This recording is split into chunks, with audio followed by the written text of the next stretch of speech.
Active voice क्या है भाई? एक्टिव वॉइस में जब पास्ट टेंस होती है उसको हम किस में करते हैं? पैसिव वॉइस में। एक्टिव से जब पैसिव करते हैं तो पास्ट टेंस को वाज या वर में कन्वर्ट करते हैं। ये पास्ट टेंस का मतलब होता है वर्ब की सेकंड फॉर्म देखेंगे तो हम क्या करेंगे? वाज या वर और वर्ब की third form, part participle form यानी कि वर्ब की थर्ड फॉर्म। जैसे हेल्प्ड लिखा है तो इसका वाज हेल्प्ड हो जाएगा, ठीक है। तो अगर सिंगलर है तो वाज हेल्प्ड, प्लूरल है सब्जेक्ट तो वर हेल्प्ड। अब देखिए यहाँ पे fill in the blanks with passive form of the verb in the simple past tense. अब ये आपकी है तो 6 क्लास की बुक, लेकिन ये सभी क्लासेस के लिए ज़रूरी है। A revised date sheet dash by the principal. एक रिवाइज डेट शीट क्या कर दी गई? अनाउंस कर दी गई। कह रहे हैं fill in the blank with passive form of the verb given in simple past tense, ठीक है। तो इसको सिंपल पास्ट है, इसका पैसिव बनाना है। तो अनाउंस है तो पहली बात अनाउंस की थर्ड फॉर्म लगेगी। हमेशा पैसिव वॉइस में हमेशा वर्ब की थर्ड फॉर्म लगती है और थर्ड फॉर्म इसकी अनाउंस्ड होती है और सेकंड फॉर्म भी अनाउंस्ड होती है। लेकिन मुद्दा ये सिंपल पास्ट को जब हम पैसिव फॉर्म में बनाते हैं तो वॉज या वर्ब का इस्तेमाल करते हैं, ठीक है। तो अनाउंस तो वर्ब की थर्ड फॉर्म तो हुई। अब वाज लगा कि वर्ब, ये डिपेंड करता है सब्जेक्ट कैसा है। सब्जेक्ट कैसा है? सिंगलर है एक, तो वॉज लगेगा सिंगलर है। तो revise date sheet was announced by the principal. The board results dash last evening. तो क्योंकि इसको पैसिव फॉर्म में करना, वो भी सिंपल पास्ट के को कन्वर्ट करना था, यानी वॉज या वर तो लगेगा ही लगेगा। तो बोर्ड रिजल्ट्स प्लूरल है तो वर, और हमेशा वर्ब की थर्ड फॉर्म लगेगी जो वर्ब यहाँ पे डिक्लेयर की third form declared. The board result were declared last evening. कल शाम बोर्ड रिजल्ट डिक्लेयर हो गया।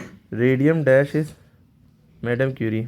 अच्छा, यहाँ पे बाय याद रखिएगा, बाय लगा हो तो भी समझ जाएगी कि पैसिव में सेंटेंस है, यानी कि पैसिव का रूल लगेगा। तो डिस्कवर, तो पैसिव में जब सिंपल पास्ट का पैसिव बना रहे हैं तो वॉज या वर लगेगा ही। तो रेडियम सिंगलर है तो इसलिए वॉज लगा। रेडियम वॉज डिस्कवर्ड, डिस्कवर्ड में ईडी लगा वर्ब की थर्ड फॉर्म, ठीक है। Discovered by madam Curie, madam Curie. Annual sports meet of our school dash in the first week of November. तो एनुअल स्पोर्ट्स मीट जो हमारे school की होती है, sports meet, annual sports meet was held, hold की third form held होगी, holded नहीं होगी। Was held in the first week of November, November की फर्स्ट वीक में होती रहती है, होती है। I dash when this programme was made. I was not consulted, ठीक है। Not consulted, was not consulted, clear है बात? आई के साथ वॉज लगता है। वी यू दे अगर होता है तो उनके साथ वर लगता है, या प्लूरल होता है उनके साथ वर लगता है, ठीक। The dash dash the students dash proper construction. तो पैसिव वॉइस में है, क्वेश्चन वाला है तो शुरुआत वॉज या वर से होगी।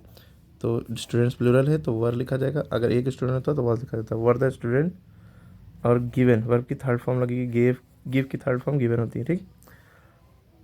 वर the students given proper instruction. When dash are colour television dash in India introduce है। व्हेन कलर टेलीविजन सिंगलर है तो when was colour television introduced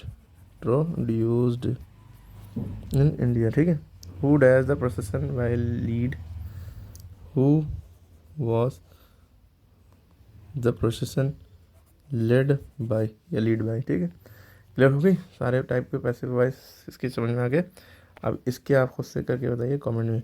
we cheered our team enthusiastically, our team was cheered by us enthusiastically, ठीक है, ठीक है। Who won the match, by whom were the match won, ठीक है।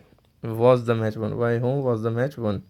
Did John invite you, were you invited by John, ठीक है। क्योंकि सब पास्ट के हैं, डिड लगा है, वर्ब की सेकेंड फॉर्म लगी है, तो इसमें ज़्यादातर क्या होता है वॉज या वर ही लगता है, पैसिव वॉइस बनाते हैं।